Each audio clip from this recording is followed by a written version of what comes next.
Subscribe now and press the bell icon. Never miss an update.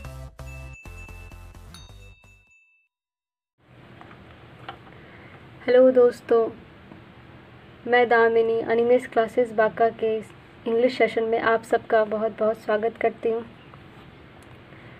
मैं आशा करती हूँ कि आपने हमारे चैनल अनिमेश क्लासेस बांका को अब तक सब्सक्राइब कर दिया होगा, और अगर नहीं किया है तो please do like share and subscribe. और नीचे कमेंट सेक्शन में आप अपनी प्रतिक्रिया को ज़रूर दें कि आपको अच्छा लगा या फिर कुछ खामियां हैं तो वो भी मुझे बताएं, बिना किसी हेटिंग कमेंट के।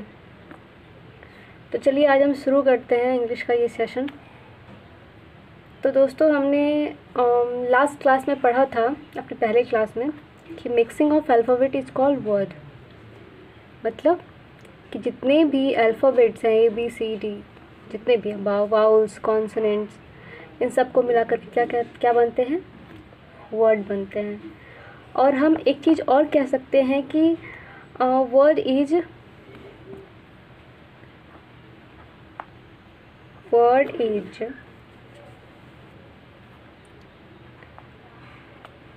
एन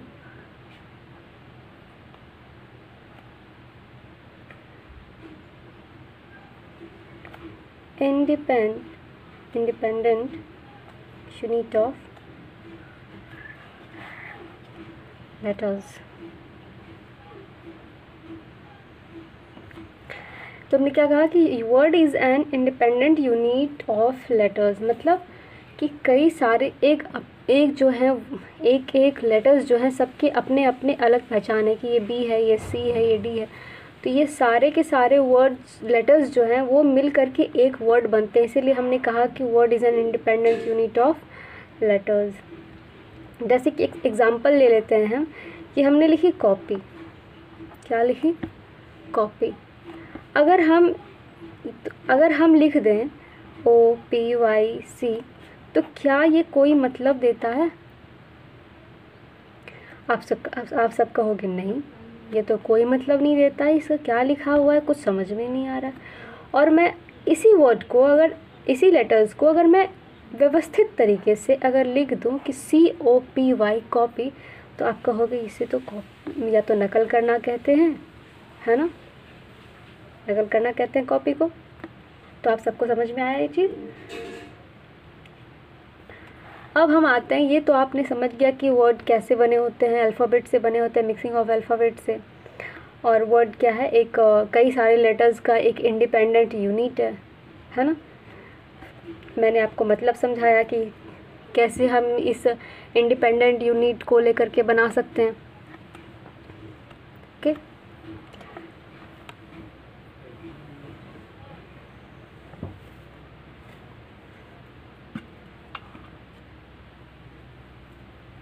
नेक्स्ट हम आते हैं, वर्ड का ही एक और ग्रुप आएगा। वो क्या होगा? वर्ड का एक और ग्रुप आएगा, कहलाएगा पार्ट्स ऑफ स्पीच। क्या कहलाएगा? Parts of speech. इसमें आपको पता है कि क्या क्या होता है पार्ट्स ऑफ स्पीच में? इसमें होते हैं नाउन। आपने पहले भी पढ़ा है, फिर भी मेरे साथ एक बार दोहरा दो। नाउन।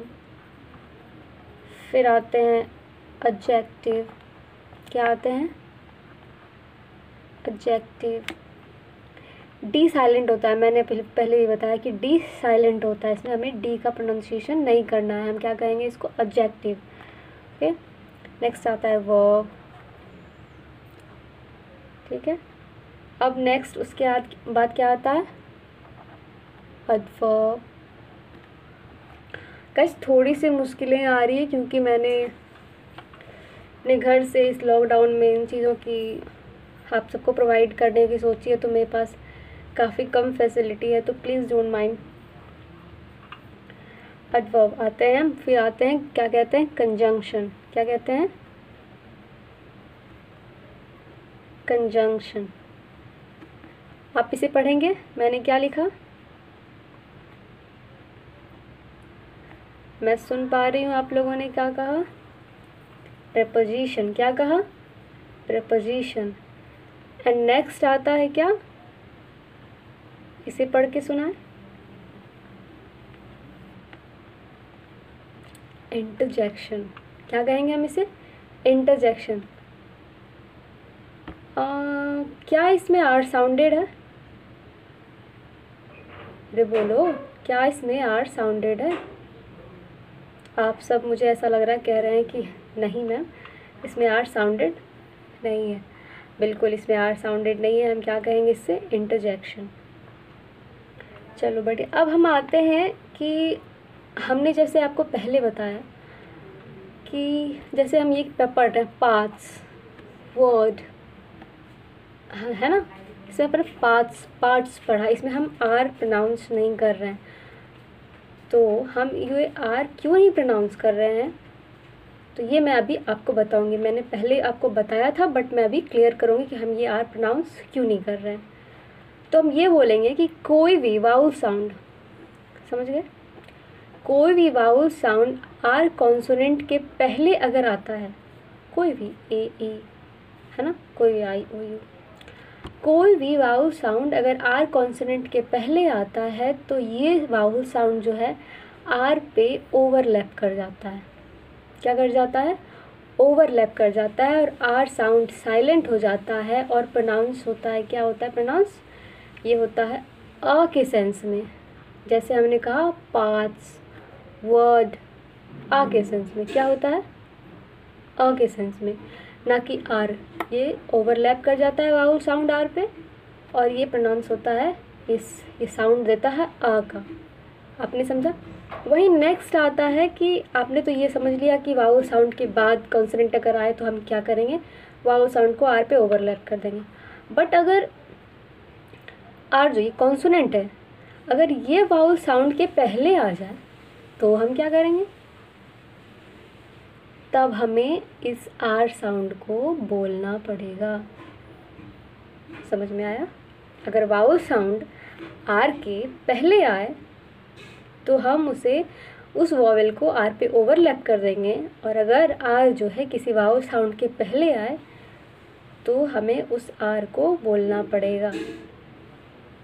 समझ में आया? जैसे कि प्रेपोजिशन।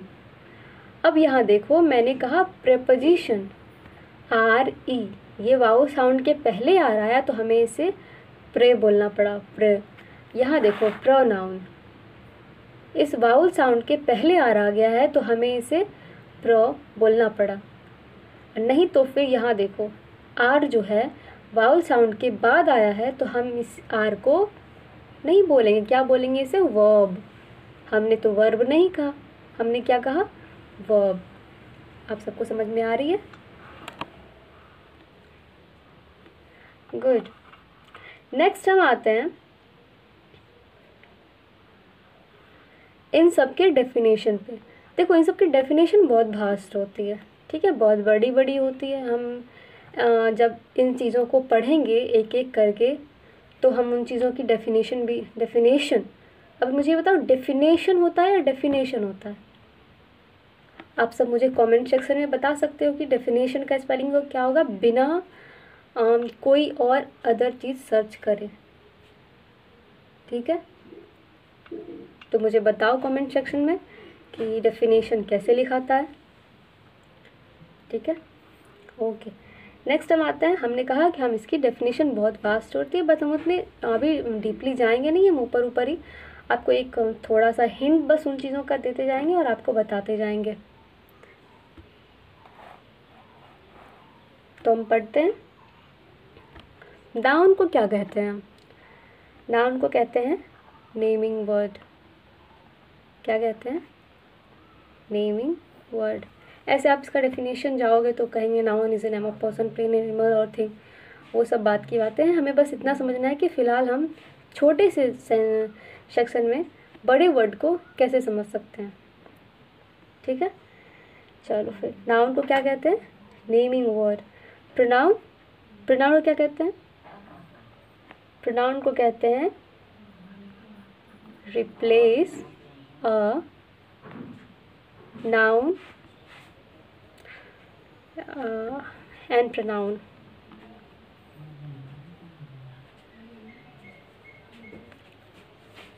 क्या कहते हैं? Replace a noun and pronoun. Adjective को क्या कहते हैं? सॉरी मैंने कोई बात नहीं। एडजेक्टिव को कहते हैं हम qualifies a noun and pronoun, मतलब जो नाउन और प्रोनाउन को क्वालिफाई करे उसे हम क्या कहते हैं? Adjective. Qualifies a noun and pronoun. समझ में आया?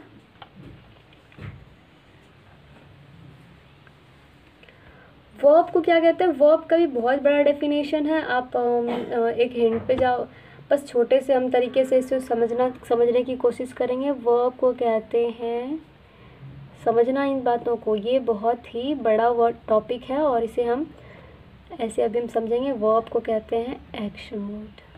क्या कहते हैं? Action word. समझ में आ रही? और एडवर्ब जो होता है वो क्या होता है? वो क्वालिफाई करता है। किसे क्वालिफाई करता है एडवर्ब? Qualify verb. जैसे एडजेक्टिव नाउन एंड प्रोनाउन को क्वालिफाई करता है, वैसे ही एडवर्ब जो है वो वर्ब को क्वालिफाई करता है। अब आते हैं हम कंजंक्शन पे। क्या पढ़ेंगे इसको? कंजंक्शन। तो कंजंक्शन को का मतलब होता है ज्वाइनिंग या कनेक्शन। क्या कहते हैं इसे? ज्वाइनिंग या कनेक्शन वर्ड। समझ में आ गया? अब नेक्स्ट आता है प्रीपोजिशन। क्या आता है? प्रीपोजिशन का मतलब होता है रिलेटिंग वर्ड, जो कई सारे वर्ड को एक साथ रिलेट करे उसे प्रीपोजिशन कहते हैं। और इंटरजेक्शन कहते हैं सडन फीलिंग। क्या कहते हैं?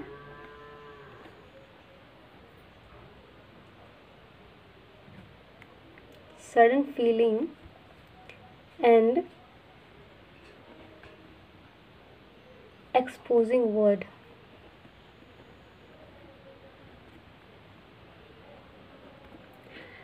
जैसे मैं एक इंटरजेक्शन का एक एग्जांपल दे रही हूँ कि समझो कि आपके सिर पे किसी ने पत्थर मार दिया।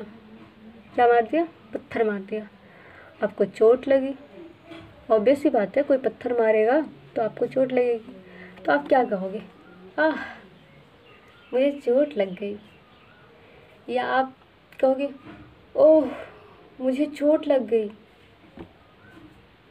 बताओ क्या कहोगे? तो वो कहते हैं इंटरजेक्शन में कि sudden feeling and exposing word. ये क्या होता है? ये होता है इंटरजेक्शन। नेक्स्ट हम आते हैं, हमने एक एग्जाम्पल दिया। अब मुझे ज़रा ये पढ़ के सुनाना। तो ये जो दिया मैंने लिख रही हूँ, जब मैं लिख रही हूँ उसे पढ़ के सुनाना। मुझे ऐसा लग रहा है कि बच्चे पढ़ रहे हैं ग्रामर। मैं सही हूँ? चल, तो हम इसे क्या पढ़ते हैं? ग्रामर। अभी मुझे बताओ कि मैंने इसे ग्रामर क्यों पढ़ा, मैंने इसे ग्रामर क्यों नहीं पढ़ा? क्योंकि देखो ये जो आर है ये वाउल साउंड के पहले है, तो इस आर को हमें बोलना पड़ेगा। बट ये आर जो है ये वाउल साउंड के बाद है और ये वाउल जो है इस आर पे ओवरलैप कर जा रहा है, इसीलिए हम इसे नहीं बोलेंगे। तो हम इसे क्या बोलेंगे? Grammar. Do you get my point? देखो मैंने जब इधर ये बताया, ये सारी चीज़ें बताई मैंने, noun, pronoun, adjective, verb, adverb, conjunction, preposition, interjection, है ना। माफ़ करना, थोड़ा मैसी सा हो गया है। मैं आगे से इन चीज़ों का ध्यान रखूँगी। हमने एक वर्ड के बारे में बोलना भूल गई। मैं भूल नहीं गई, मैं बता रही हूँ। एक आता है आर्टिकल। ज़रा इसे पढ़ के सुनाना मुझे। क्या पढ़ रहे हैं? आर्टिकल। क्या पढ़ रहे हैं? आर्टिकल। ये नहीं कि आर्टिकल बोल दी हमने, ठीक है, क्योंकि ये जो है वावल साउंड आर के पहले। चलो ठीक है। ये एक बहुत ही शैतान पोर्शन है, इसे हम इसके बारे में बाद में चर्चा करेंगे। बस मैंने बता दिया कि उस 8 में से एक अलग होता है जिसे हम कहते हैं आर्टिकल, ठीक है। अब फिर हम आते हैं वर्ड पे ही। जब हम वर्ड पढ़ रहे हैं तो वर्ड पे ही हम आते हैं। वर्ड का एक सेक्शन कहलाता है फ्रेज। ऐसे मुझे पढ़ के सुनाना, क्या कहते हैं? फ्रेज।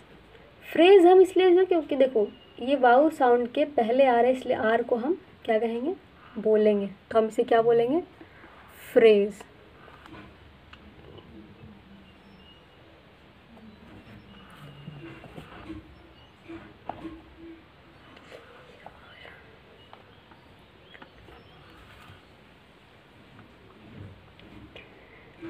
तो फ्रेज को हम अगर हम इसका डिफाइन करें, हम इसको फ्रेज को, तो हम कहेंगे कि दिख रहा है ग्रुप ऑफ वर्ड्स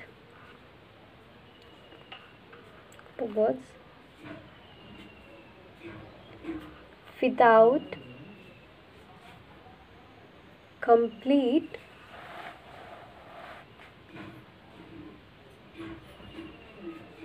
मीनिंग। क्या कहेंगे? हम इसे कहेंगे group of words without complete meaning. समझ में आए? और हमने इसे क्या, कैसे, क्यों कहा है ऐसे, तो हम एक एग्जांपल देंगे। करण एंड मेरे करण अर्जुन आएंगे। तो हमने कहा करण एंड अर्जुन। क्या कहा हमने? करण एंड अर्जुन। अभी ये देखो, एक लोचा और खड़ा हो गया। मुझे बताओ क्या? करण को पढ़ो। क्या लिखा हुआ है? KARAN। अभी मैं बताओ क्या करूँ इसको, बताओ। यहाँ पे आर, तो आर के पहले भी वाउल साउंड है, आर के बाद भी वाउल साउंड है। सोचो। तो हम कुछ नहीं करेंगे, जैसे है वैसे पढ़ देंगे। KARAN, करण, करण। हमेशा कोई ना कोई सेंस नहीं होता। तो ठीक है, तो हमने कहा है group of word without complete meaning. हमने लिखा करण एंड अर्जुन। क्या कोई सेंस दे रहा है ये करण एंड अर्जुन? बस ऐसे ही लिख करण एंड अर्जुन। हम गैप छोड़ के अगर लिख दें यहाँ पे ये करण अर्जुन लिखा, फिर लिखा इन माय क्लास, क्या ये कोई सेंस दिया? Karan and Arjun in my class, ज़रा बताना। मुझे नहीं लगता है कोई सेंस दिया है। तो हम क्या कहेंगे? ये एक फ्रेज है, Karan group of word without complete meaning. समझ में आया?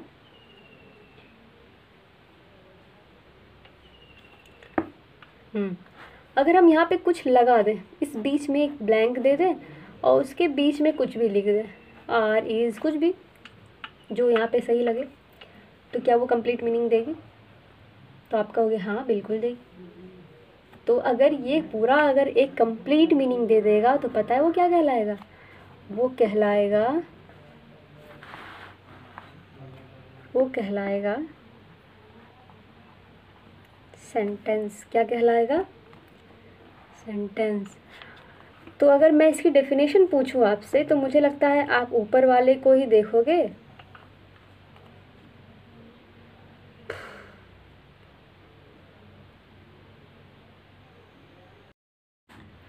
तो मुझे बताओ कि आप सेंटेंस को, मुझे ऐसा लगता है कि आप ऊपर वाले को देख करके, जो ऊपर में मैंने लिखा है फ्रेज़ का, उसे ही देख करके आप इसकी पूरी की पूरी डेफिनेशन निकाल लोगे। क्या लिखा था? Group of words without complete meaning. ये मैंने फ्रेज का लिखाया था। और जब भी मैं सेंटेंस के बारे में बात करूँ तो मैं क्या लिखाऊंगी फिर उसी को ही? Group of words with a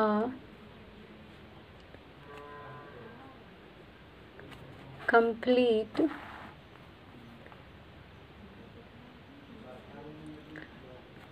meaning. मैंने सेंटेंस को क्या कहा? Group of word with complete meaning. समझ में आया? मैं इसके एग्जांपल ऐसे पूछती हूँ, अगर मैं आपको बोलूँ कि आपका नाम जो भी है, कि आप मेहमान को प्लेट में रख कर खाना दो। अगर मैं आपसे ये कहूँ तो आप क्या कहोगे? यार क्या मैम पागल हो गई हैं क्या? मतलब मेहमान को कोई प्लेट में रख कर खाना कैसे दे सकता है? या फिर मैं आपसे ये कहूँ कि मुझे काट कर आम खिलाओ। ज़रा मेरी बात पे गौर करना। अगर मैं ये बोलूँ कि मुझे काट कर आम खिलाओ, तो आप सोचोगे क्या कह रही हैं ये? मुझे काट कर आम कैसे खिला सकता है कोई? मुझे कोई काट देगा तो मैं तो मर ही जाऊंगी। तो है ना, यहाँ पे कुछ सेंटेंस में क्या है, कुछ दिक्कतें आ रही है ना? तो आप मुझे समझेंगे? समझ गया? तो तो आपको ये चीज़ें समझ में आ गई। सेंटेंस को एक और क्या कहते हैं? सेंटेंस को और कहते हैं अरेंजमेंट ऑफ वर्ड। क्या कहते हैं? Sentence is called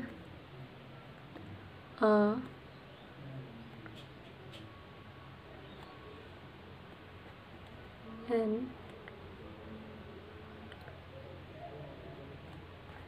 arrangement of word। समझ में आया? मैंने सेंटेंस को क्या कहा? मतलब सेंटेंस को कहते हैं group of word with a complete meaning, and जो कई सारे वर्ड को अरेंज करके जो हम बनाते हैं एक कंप्लीट मीनिंग दे करके, उसे हम क्या कहते हैं? सेंटेंस कहते हैं। तो हमने सेंटेंस का दो डेफिनेशन आपके सामने रख दिया। क्या रख दिया? Group of word with a complete meaning and sentence called an arrangement of word. समझ में आ गया? अब सेंटेंस को, वर्ड्स को अरेंज करने के लिए हमें एक स्ट्रक्चर की ज़रूरत पड़ती है। क्या पड़ती है? हमें एक स्ट्रक्चर की ज़रूरत पड़ती है। ये है स्ट्रक्चर। क्या ये स्ट्रक्चर? तो स्ट्रक्चर में सबसे पहले आता है, क्या आता है सबसे पहले? सब्जेक्ट। मेरे साथ बोलें, सब्जेक्ट। सब्जेक्ट को ही हम क्या कहते हैं? डूअर, जो काम करता है। समझ में आ रहा? दूसरा एक सेक्शन आता है, कहलाता है वर्ब। क्या कहलाता है? वर्ब। और ये वर्ब जो है ये दो सेक्शन में बट करके काम करता है। पहले आता है हेल्पिंग वर्ब एंड दूसरा आता है मेन वर्ब। समझ में आ रही? पहला आता है हेल्पिंग वर्ब एंड दूसरा आता है मेन वर्ब। हेल्पिंग वर्ब हो गया is, am, are, was, were, were, where नहीं, क्या? वर। और मेन वर्ब में एक्शन वर्ड कोई भी, जैसे कोई भी V1, V2, V3, V1 plus ING या V1 प्लस S या ES। समझ में आया? ओके, नेक्स्ट हम आते हैं, हमें क्या क्या ज़रूरत होती है एक स्ट्रक्चर के लिए? सब्जेक्ट की ज़रूरत होती है जो डूअर होता है, वर्ब की ज़रूरत होती है, जो पहले हेल्पिंग वर्ब होता है, फिर मेन वर्ब होता है, 2 सेक्शन में डिवाइडेड होते हैं। हेल्पिंग वर्ब होता है AGMR एंड वॉज वर, और मेन वर्ब होता है एक्शन वर्ड, कोई भी जो V1 V2 V3 V1 plus ING V1 plus SEIS, समझ में आया। एंड द लास्ट आता है ऑब्जेक्ट, जिस पे कि काम हो रहा होता है, समझ में आया। ओके, तो अब पता चल गया सेंटेंस क्या होता है। सेंटेंस होते हैं group of words with a complete meaning and arrangement of word, ठीक है। तो गाइज आज के लिए इतना ही, आगे इसके आगे हम अगले क्लास में पढ़ेंगे। तब तक के लिए थैंक यू, और प्लीज़ हमारे इस चैनल को सब्सक्राइब करें, लाइक करें, शेयर करें, और कमेंट करें नीचे कि आपको ये क्लास कैसी लगी। और तब तक के लिए बाय बाय।